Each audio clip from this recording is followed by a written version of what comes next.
Так бывает, я вновь проиграл сам себя, предавая.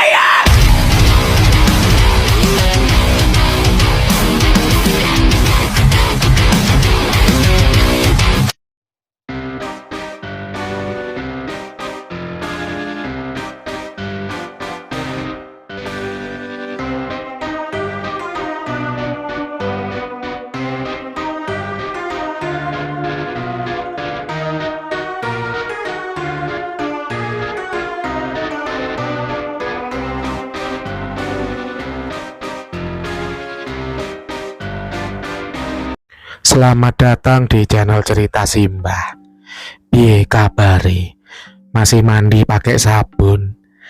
Kali ini Simbah kembali akan membawakan sebuah cerita dari buku yang berjudul Kisah Tanah Jawa Jagat Lelembut yang ditulis oleh @Kisah Tanah Jawa dan Dapur Cerita. Tema kali ini yaitu Sundel Bolong. Legenda mistis yang berasal dari Jawa Timur berkisah tentang sosok Sundel Bolong di salah satu pekuburan angker di kabupaten tempat berasalnya anak ajaib pemilik batu petir yang fenomenal beberapa tahun silam. Tentu kita tahu ya, bisa kita searching di Google.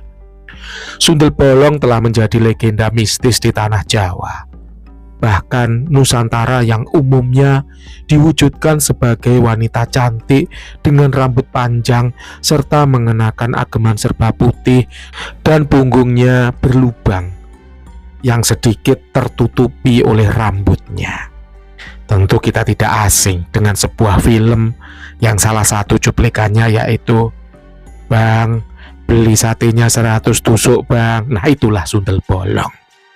Sundel Bolong berbeda dengan kuntilanak. Penamaan Sundel berwarna wanita jalang dan bolong yang merujuk pada berlubang dalam bahasa Jawa. Dikatakan demikian sebab sosok ini seringkali terlihat berjalan di tepian jalan dan menggoda laki-laki yang tidak sengaja melintas.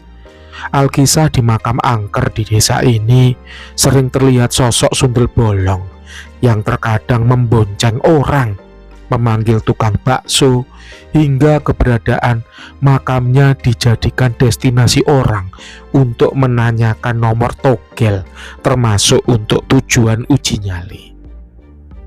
Perkenalkan seorang perempuan bernama Parmi. Menurut cerita warga sekitar yang berkembang, Parmi dulunya adalah gadis berparas cantik yang karena kondisi ekonomi di usianya yang masih muda, Parmi memberanikan diri merantau ke kota besar kedua di Pulau Jawa. Di kota ini, Parmi menjalin kasih dengan rekan kerjanya, tapi berujung pada pengingkaran janji. Dan cintanya dihianati dalam kondisi berbadan dua. Karena merasakan sakit hati dan malu, ia lantas memilih mengakhiri hidupnya dengan cara meminum racun serangga. Jenazahnya ditemukan oleh rekan kos, terbujur kaku di bawah jemuran baju. Singkat cerita, dia dimakamkan di kampung halamannya. Setelah kematiannya, kondisi sekitaran makam dan desa menjadi sunyi dan mencekam. Menurut cerita bahwa Parmi seringkali mendatangi warga pada malam hari. Penyebab kematiannya yang tak wajar akibat bunuh diri lantas menimbulkan asumsi bahwa Parmi mati penasaran, sehingga mengganggu orang yang melintasi lokasi makam sampai mendatangi warga. Cerita ini berdasarkan kesaksian orang atau warga yang pernah bertemu dengannya. Parmi kerap terlihat di jalan sekitar makam, mengenakan baju putih dan berkerudung kuning, dengan telinga kanan tersisip bunga kamboja. Ia kerap melambaikan tangan untuk menyetop laki-laki yang kebetulan lewat dan meminta untuk mengantarkannya ke suatu tempat.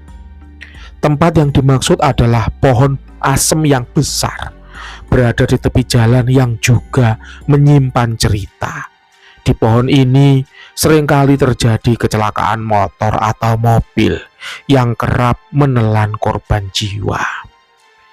Selama perjalanan mengantar sosok Parmi, jok belakang terasa berat sekali, seperti membonceng beras 2 kuintal.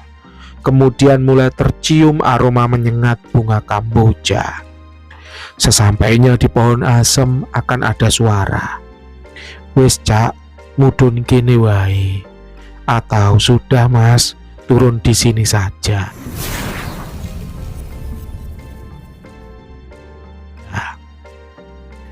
Sosok ini semula berwujud cantik berkerudung, lalu berubah menjadi mengerikan, melayang dengan penampakan perempuan terbungkus kain kafan yang masih terikat pada kepala dan leher, dengan ikatan bagian bawah terlepas, seluruh tali pocongnya. Bagian yang paling mengerikan adalah punggungnya yang bolong.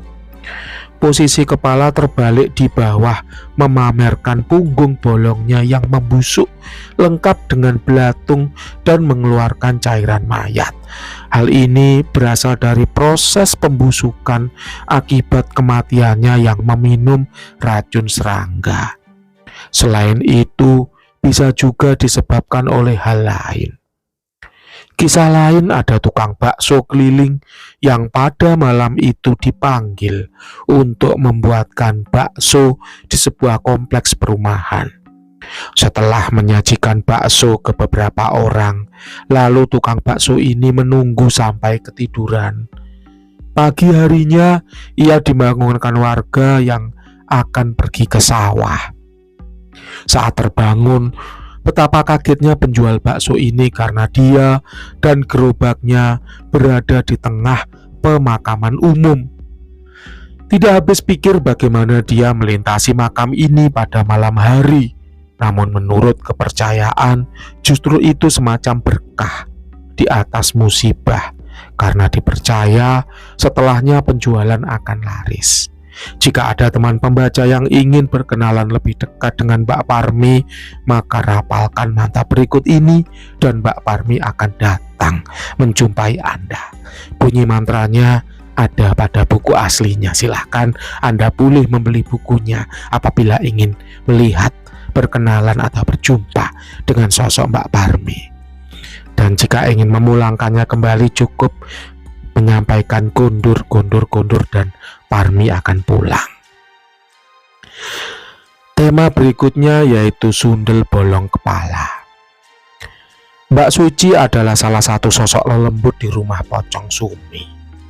Sosok ini sering ada di kamar depan yang tidak boleh dibuka. Kisah ini terjadi sebelum era kemerdekaan. Dulu semasa hidupnya, Mbak Suci sering ditinggal pergi oleh suaminya untuk kegiatan bisnis. Suatu ketika sang suami pulang ke rumah, layaknya pasangan yang belum dikaruniai momongan, Mbak Suci dengan girang mengatakan bahwa dirinya sedang dalam kondisi hamil. Entah karena apa, sang suami malah menuduh Mbak Suci berselingkuh. Mengingat di rumah mereka sering dipakai berkumpul oleh teman-teman suaminya. Mereka sampai ribut. Mbak Suci bahkan bersumpah-sumpah bahwa dia tidak berselingkuh. Sang suami malah bertambah kalap. Mbak Sumi ditampar dan ditendang perutnya. Mbak Sumi mencoba meronta, tapi suaminya yang sudah kesetanan malah menarik rambutnya, lalu dibentur-benturkan ke tembok hingga Mbak Sumi tidak sadarkan diri. Mbak Sumi kemudian diseret ke kamar depan dengan meninggalkan bercak serta genangan darah sepanjang lorong tengah hingga ruang depan. Usai menganiaya, suami Mbak Suci pergi meninggalkan rumah sekitar pukul 10 malam dalam kondisi hujan deras.